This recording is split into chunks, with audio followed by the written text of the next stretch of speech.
Pushpa 2 the rule movie के कुछ hidden mistakes, कुछ गलतियां जो मूवी शूट करने के टाइम पे या एडिटिंग करने के टाइम पे वहां पर रह गई।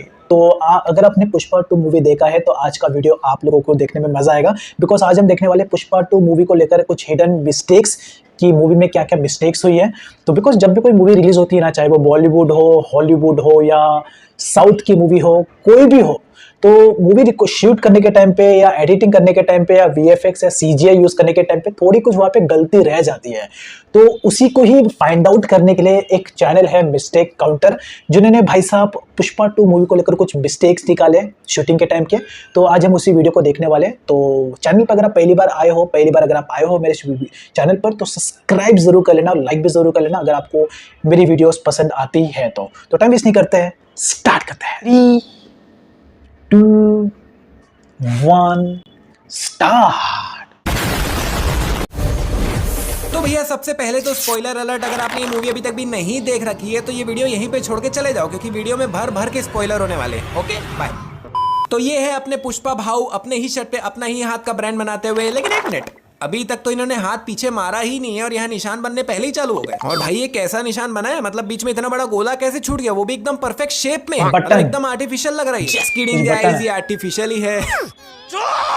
क्योंकि देखो जब पुष्पा यहाँ पे हाथ मारता है तो उसकी जो छोटी वाली चीनी उंगली होती है वो यहाँ पे, लेकिन उसका निशान यहाँ पे पड़ा हुआ है। नहीं कैसे? तो ये है अपने पुष्पा भाव का फ्लैशबैक। सामने बच्चे क्रिकेट खेल रहे हैं जिसमें ये शॉट मारता है तो साफ दिख रहा है कि ये बॉल यहाँ से सीधा ऐसे जाने वाली, लेकिन सीधा जाने की जगह बॉल ऐसे पूरी घूम के इसके पीछे से निकलती है। नहीं कैसे? नहीं भाई, ये लोग क्रिकेट खेल रहे हैं, फ्रिस्बी थोड़ी खेल रहे हैं, इतनी घूम कैसे रही है बॉल। इनफैक्ट कमाल की बात ये है कि मूवी में ये शॉट है ही नहीं, मतलब ये सीन है लेकिन शॉट दूसरा है, देखना ध्यान से। By the way movie start ही होती है जापान के ये वाले सीन से, जिसमें 5 कारें चल के आ रही होती है, जिसमें ये जो बीच वाली कार है वो इस लाइन के जस्ट बगल में चल रही है, लेकिन वही इसी को दूसरे एंगल से देखने पर ये कार इस लाइन से काफी ज्यादा इधर सरक गई, जिसमें मूवी में इसी सीन को तो 5-6 अलग अलग एंगल से दिखाया गया। एंड लिटरली कार हर बार अलग अलग जगहों में होती है, जिसमें जब ये सभी लोग कंटेनर को खाली करते हैं तो अंदर से पुष्पा भी निकलता है और वो बताता है कि वो 40 दिन से कंटेनर के अंदर ही था। भाई नहीं, मेरा एक ही सवाल है कि 40 दिन ये बिना खाए पिए जिंदा कैसे है? जिसमें जब ये कंटेनर से बाहर निकला था तो एकदम नॉर्मल, एकदम एनर्जेटिक दिख रहा था, मतलब लग ही नहीं रहा था कि ये 40 दिन से कुछ खाया पिया ही नहीं। जबकि जनरली अगर कोई आदमी 40 दिन तक अगर कुछ खाएगा पिएगा नहीं तो वो एकदम ज्यादा दुबला और कमजोर हो जाएगा। लेकिन 40 दिन भी नहीं, वजन भी कम नहीं 2 दिन 3 दिन बताता है कि वो 40 दिन बोर ना हो, इसीलिए 30 दिन में जापानी सीखी है। इस वाले बुक से उसने पूरी जापानी सीख ली कंटेनर के अंदर बैठे बैठे। नहीं, एक बार बाकी चीजें तो साइड को ही हटाओ,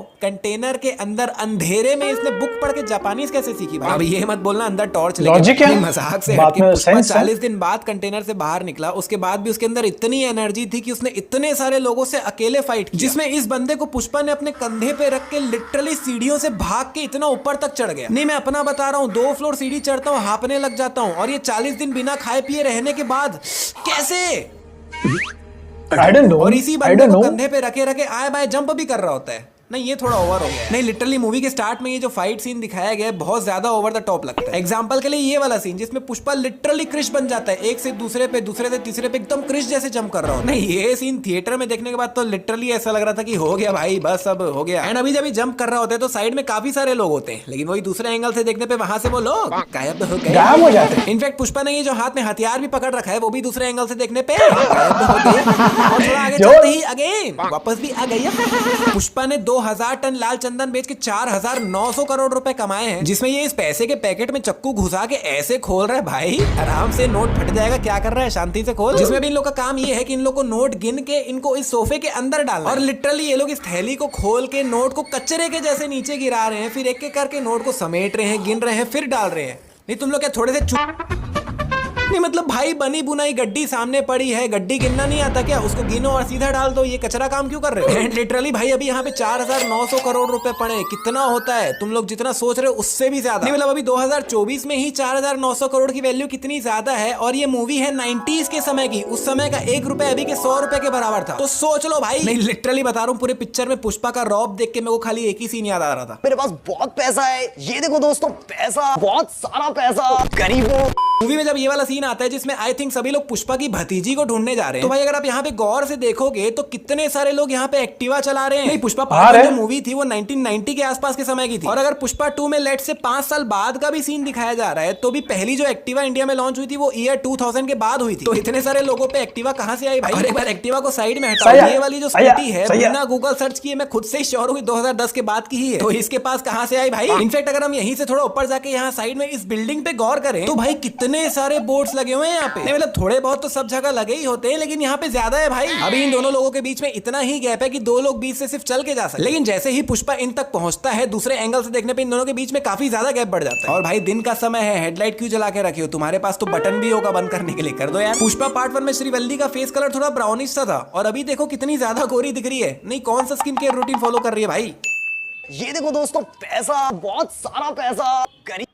रेडियो यहाँ पड़ा हुआ है और शेखावत सर वहां दूर नहा रहे हैं, उनको वहां तक रेडियो से गाने की आवाज आ भी रही होगी। इनफैक्ट भाई ये जो बैकग्राउंड में गाना बज रहा है वो रेडियो से बज ही नहीं रहा है, देखो रेडियो बंद पड़ा हुआ है, ऐसे ही बज रहा है। एंड वन मोर इनफैक्ट ये पूरा सीन भैया मूवी में है ही नहीं गज्जा। ये हाथ में गोली मार के गन इतना ज्यादा ऊपर क्यों कर दिए भाई? मतलब ये तो ओवर एक्टिंग लग रही है। अब यहाँ पे फिर से वही गोली मार के बिना मतलब गन को इतना हिला रहे हैं। नहीं क्यों? नहीं ठीक है उनका स्टाइल होगा, लेकिन मेरे को नहीं पुसा रहा है भाई। नहीं क्या कमाल का कोइंसिडेंस हुआ है, जितने भी लोग यहाँ पे खड़े हैं सबके पास सेम छाता है, वो भी सेम कलर। पुष्पा के यहाँ हथौड़ा मारने पे यहाँ पे क्रैक आ गया था, लेकिन वही दूसरे एंगल से देखने पे वहां से क्रैक गायब हो जाता है। मूवी में एक सॉन्ग है किसिक, जिसमें लिटरली पुष्पा अपनी बीवी श्रीवल्ली के सामने एक दूसरी लड़की के साथ डांस कर रहे हैं। एंड नॉर्मल डांस भी नहीं, बीच में बहुत ज्यादा इंटीमेट टाइप का भी करते हैं। एंड श्रीवल्ली इसको देख के लिटरली सिर्फ हंस रही है, मुस्कुरा रही है। एंड आई वाज लाइक ये क्या चल रहा है भाई? नहीं, एक तरफ ये लोग खुद ही कितना ज्यादा रिस्पेक्ट दिखा रहे हैं लड़कियों के प्रति, बीवियों के प्रति, और दूसरी तरफ ये सब क्या देखना पड़ रहा है। अच्छा है मैं अंधा हूँ। और भाई एक बार ये सब कुछ साइड हटाओ, कौन सा आदमी अपनी बीवी के साथ मुजरा देखने आता है? नहीं, पुष्पा अगर एक बार यहाँ पर अकेला आया होता और ये सब चीजें कर रहा होता तो एक बार सब चीजें सेंस बनाते, लेकिन भाई लिटरली अपनी बीवी को यहाँ लेकर आया और उसके सामने डांस भी कर रहा है। गज्जा भैया। तो भैया अब वक्त है सबसे बड़ी मिस्टेक का, जिसमें मैं आपको इस मूवी की सबसे बड़ी गलती के बारे में बताने वाला हूँ। अगर आपको याद होगा तो कुछ 7-8 महीने पहले पुष्पा 2 का एक टीजर आया था, वेयर इज पुष्पा कर, जिसमें ऐसा दिखाया गया था कि पुष्पा काफी समय से लापता हो गया, किसी को नहीं पता कहाँ गया। एंड लास्ट में कैमरे में दिखाया जाता है कि वो एक शेर के साथ चिल मार रहा। नहीं तो मिस्टेक ये है कि ये पूरा सीन मूवी में दिखाया ही नहीं गया। लिटरली मैं आखिरी तक ये सोच के बैठा हुआ था कि तीसरे पार्ट का सीन रहेगा, क्या पता रैम्पेज पुष्पा 3 का सीन होगा ही नहीं। और जहां तक ऐसा होने वाला है कि ये जो सीन है वो पुष्पा 3 में दिखाया जाए। नहीं तो भाई जब भी पुष्पा 3 आएगी तब करते टीजर अपलोड, अभी क्यों किए? और अपलोड भी पुष्पा 2 द रूल के नाम से ही किए हैं ये। और मेरा इतना ज्यादा दिमाग इसीलिए भी खराब हो रहा है क्योंकि मैंने इतने सारे रिव्यूज देखे लेकिन कोई भी इस बारे में बात ही नहीं कर रहा है। तो भैया मेरे हिसाब से तो सबसे बड़ी मिस्टेक यही है कि तुमने पुष्पा 2 के नाम से अपलोड किया 7 महीने पहले और पिक्चर में दिखाया भी नहीं।